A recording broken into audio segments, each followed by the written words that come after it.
Good morning বন্ধুরা, আজকে ব্লগটা এখান থেকেই শুরু করছি। এই দেখো পুরো 12টার দিকে কাটা। অনেক সকালে আমরা উঠেছি, প্রচুর ব্যস্ততা আজকে। আজকে হনুমান জয়ন্তী, তো তার জন্য মানে সব রান্না বান্না অর্ডারের আছে। সারাদিন শুধু আমি রান্না বান্নাই করে যাব। তার মাঝখানে একটুখানি চা করে নিলাম, আর মা বললো একটু কফি আছে তো মেশাও না। আমি চলো মিশিয়ে দিয়ে চাফি করে দিই। চাফি করছি। আর কি কি রান্না হয়েছে চলো তোমাদের দেখাই। তোমরা কি খাও চাফি? আমরা তো ভালোবাসি। শীতকালে কিন্তু ভালো লাগে, কিন্তু এখন তো শীত নয়, ভরা গরম। তো চলো আগে দেখিয়ে দিই তোমাদের কি কি রান্না করেছি। এই দেখো, এখানে 1 গামলা বাসন্তী পোলাও, আর এদিকেও 1 গামলা বাসন্তী পোলাও এই যে চলছে। এখানে হলো ছানার ডালনা। তাছাড়াও নর্মাল যে থালি আছে সেগুলোর জন্য হয়ে গেছে তোমার এখানে ভাত, ডাল, ডাটা আলু দিয়ে একটা তরকারি করেছি, আলু ভেন্ডি ভাজা করেছি, চাটনি পাঁপড় ভেজেছি। পাঁপড় টাপড় সব প্যাক হয়ে গেছে আর কি ওইগুলো। এবার আলুর দম বসাবো। আর এই দেখো আমাদের বজরংবলীর জন্মোৎসব বলে কথা, লাড্ডু তো মাস্ট। তো বিকেলের জন্য হবে ডাল পুরি, ছোলা ডালের ডাল পুরি করবো, আলুর দম করবো। আলুর দম এই বসাচ্ছি এখন। আলু ফালু সেদ্ধ হয়ে গেছে, মশলা বাটা হয়ে গেছে, অনেক সকালে উঠেছি, কাজে গিয়ে আছে। আর তার সাথে যাবে তোমার ওই কচুরি আর আলুর দম, আর তার সাথে 2 করে লাড্ডু। এটা পার্সেল হবে। তো বুঝতেই পারছো প্রচুর অর্ডার, প্রায় 100 জনের কচুরি করতে হবে, প্রচুর টাইম লাগবে। ওই জন্য এখন বিকেলের রান্না আমি এবার থেকে শুরু করছি। এবার ও এই রান্নাগুলো নিয়ে ডেলিভারি দিতে যাবে প্যাকিং ট্যাকিং করে। তাই জন্যই বললাম আজকে সারাদিন শুধু রান্না আর রান্না। তো চলো রান্নার ফাঁকে ফাঁকে ব্লগ করতে থাকবো, তোমাদের সাথে শেয়ার করবো সেই ভিডিওগুলো। আর তোমরা অবশ্যই আমাদের সঙ্গে থেকে পুরো ব্লগটা দেখো। আমাদের এখন গোপাল ভাঁড় চালু হয়ে গেছে বেলা 12:30টার সময়, কারণ হলো ইনি এসেছেন। আরেকজনও এসছে, দেখাচ্ছি। 1 লট আলুর দম হয়ে গেল, ঢালা হবে। ঢালো।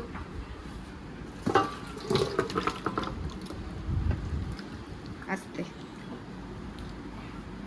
কেমন লাগলো এই কাজটা করে? ফ্যান্টাস্টিক। আবার কি হলো, হয়নি? আর 1 লট মাথাটা তোর সাথে যাবো ডেলিভারি দিতে এক জায়গায়, আমাকে একটু যেতে হবে ধরে। সেই জন্য এটা মাথায় বেঁধেছি, কারণ হেলমেট পরবো। হেলমেট পরলে এটা বাঁধতে ভালো শিখিয়েছে। মাঝে তো 4টে চুল, না বাঁধলে এমন করে করে একটা চুলে গিয়ে দাঁড়াবে। চলো চলো চলো চলো চলো চলো। এই যে, আর এই যে প্রচুর গরম, কাপড় দাও। দাঁড়াও। আর এই যে আমার 1 লট আলুর দম নিয়ে যাবে তো? নিয়ে যাবো। তুমি আলু দাও, একটা কাপড় দাও, ধরা যাচ্ছে না, প্রচন্ড গরম। দাঁড়াও দিচ্ছি। দাঁড়াও আমি দেখছি। এই পেয়েছি। তখনই তো দিয়েছিলাম 2খানা কাপড়। কোথায় গেছে কে জানে। দাঁড়াও দিচ্ছি। এসো এসো এসো। এইখানটা রাখছি, এখানটা। হ্যাঁ রাখো, হ্যাঁ রাখো, ঠান্ডা হোক। এসে বলে দেবো। এই যে বলছিলাম আরেকজন এসছে, এই যে মাটু আর মা এসছে। কি খাচ্ছিস? পাপড় শেষ? এই যে গোপাল ভাট থেকে এখন সিরিয়ালে চলে গেছে ও। দিচ্ছি। একদম রোদের যে তাপ না আজকে বলার বাইরে। অনেকদিন বাদে এরকম একটা কড়া রোদ উঠেছে। যাই হোক, এখন আমরা দুজনে ডেলিভারি করতে বেরিয়ে গেছি, খাওয়া দাওয়ার কমপ্লিট করে। এবার যে ডেলিভারিটা আছে বললাম তোমাদের যাবো, দুজনে বেরিয়েছি। কোথায় যাবো তো দেখি না। কোথায় যাবো সেটা আমি তোমাদেরকে একটু বাদেই দেখাচ্ছি। এখন শ্রীরামপুর আমাদের ব্রিজের মাথায়, দাঁড়াও দেখাচ্ছি। এই দেখো বললাম ব্রিজের মাথায়, আর আমরা যাব হচ্ছে এই গাছের আড়ালে। গাছের আড়াল কেন বললাম বলো তো? গাছের আড়াল হয়ে গেছে এই হেলকপ নিউ কলকাতা, ওখানে যাবো।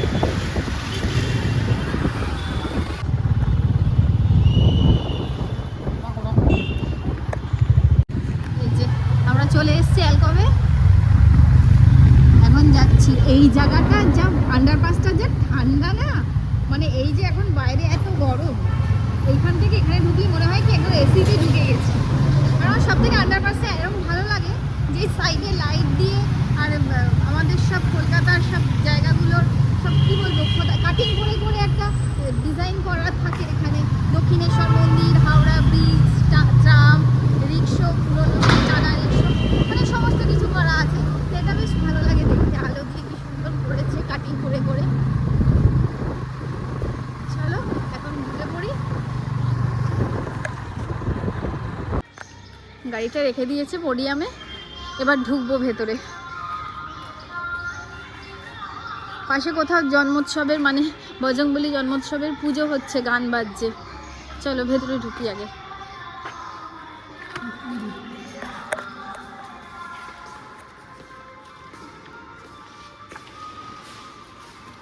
ডেলিভারি দিতে এলে এখানে সব এন্ট্রি করাতে হয় নাম, তো নাম ঠাম ফোন নাম্বারে এন্ট্রি করে নেবে, তারপর যাচ্ছি। এখানে একটা দুর্গা মায়ের মূর্তি করা আছে, কি সুন্দর দেখো। চলো এগিয়ে গেছে।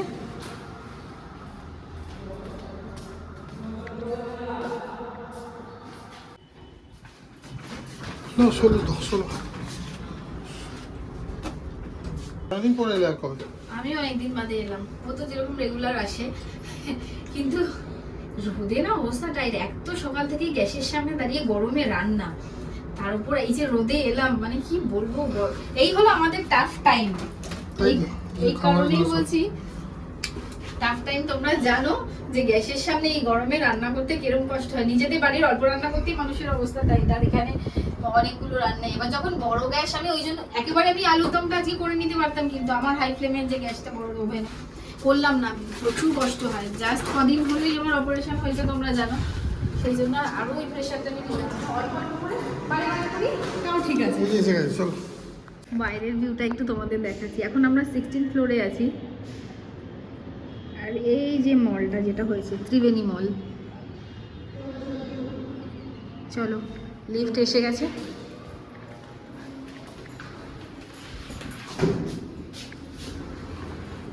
ঢুকি। ওনাদের যে তুমি খাবার দিচ্ছ ঘরে, এই ভদ্রলোক বসেছিলেন, আমাকে বলছে আজকেরটাও রিল করেছো? আমি বলছি হ্যাঁ, আপনারা দেখেন? বলছে হ্যাঁ আমি দেখি তো। শুনলে বেশ ভালো লাগে। হ্যাঁ হ্যাঁ, সামনে যিনি বসেছিলেন, ওই বেশ ভালো লাগে শুনলেও। চারপাশটা এত গাছপালা আছে না এখানে অ্যালকোভের ভেতরে, ভীষণ ভালো লাগে।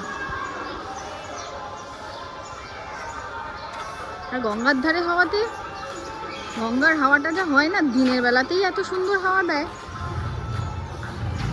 আর সন্ধ্যের পর তো দারুণ লাগে। চলো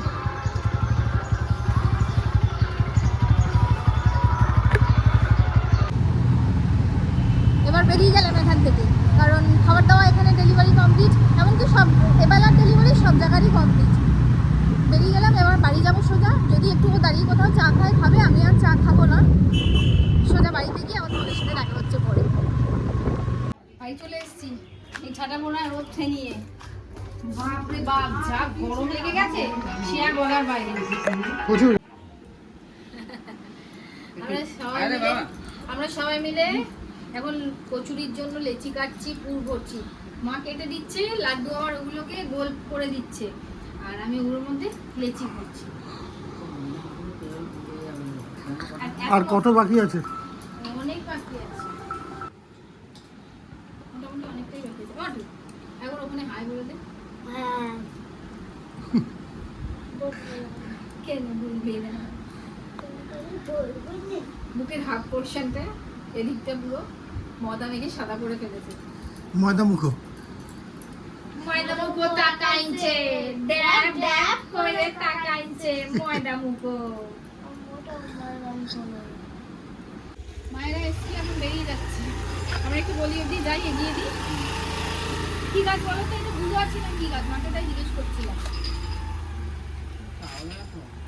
কাটে ফেলবো না, মাকে দেবো। বাবাতলা মাঠে বাবা আসলে বসাবে, আমি এখন তুলছি না, ওই জন্য বাবা এলেই তুলে নিয়ে যাবো। গেলে টগর গাছটা নষ্ট হয়ে যাবে। কি দিয়ে তোলাবো? টগর গাছ নেই এখানে। কোথায় হচ্ছে? এই তো এই ড্রামটা। ঠিক আছে তুমি যাও, মাদের আমি এগিয়ে দিই, আমি এমনি যাই, গিয়ে বসিয়ে দিয়ে আসছি। তুমি বসো বসো গিয়ে। বসো। কি করছো? মা তোমাকে তো দেখালামই না, দেখে গেলাম। এই যে ওটা ওখানে না, ওখানে না। হ্যাঁ দেখেছো? আর বাবা মনে হয় ভিডিওতে দেখেছে, দেখো তো কলাটা। বলছি বর্তমান কলারে খুব ভালো কলা হয়েছে, খুব ভালো। না না, বীজ আছে। আমি বললাম কত বীজ কলা, বলছে এ বেশি বীজ। আমি বললাম হ্যাঁ বেশি বীজ। হলো যা মালপোয়া ঠালপোয়া করা যাবে না। বলছে কে করবে এত মালপোয়া, মশলায় দিয়ে দেবো। কোথায় গেল? ওটাই দেখছি, এই যে মা দেখো কবেকার তুলেছিল, একটা তুলেছিলাম, কেটে দেখেছি, বুঝতে পারছো? প্রচুর বীজ। হ্যাঁ এই দেখো বীজ কলা, পুরো বীজে ভর্তি। তাহলে আর কি লাভ হলো? ওই লোকটা কি করছে সবার বাড়িতে? হ্যাঁ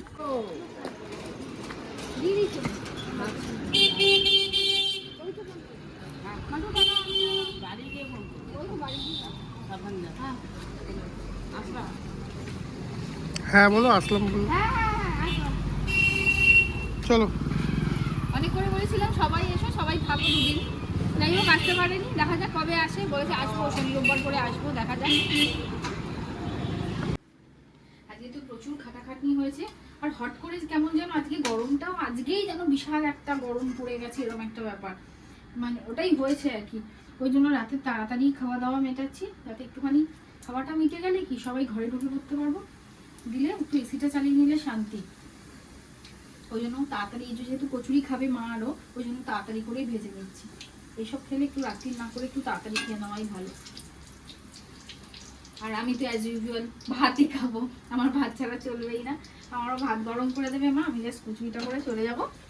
দেখো সবে দুটো হয়েছে, ওই 8টা-10টা মতো হলে তোমাদের হয়ে যাবে আশা করি। একদমই তাই। তো চলো আজকের ব্লগটা এখানেই শেষ করছি। পুরো ব্লগটা তোমাদের কিরকম লাগলো অবশ্যই কিন্তু কমেন্টে জানাবে, ভালো লাগলে একটা অবশ্যই লাইক শেয়ার করে দিও। তো চলো দেখা হচ্ছে অন্য আরেকদিন অন্য একটা নতুন ব্লগের সাথে। টাটা, সবাই ভালো থেকো।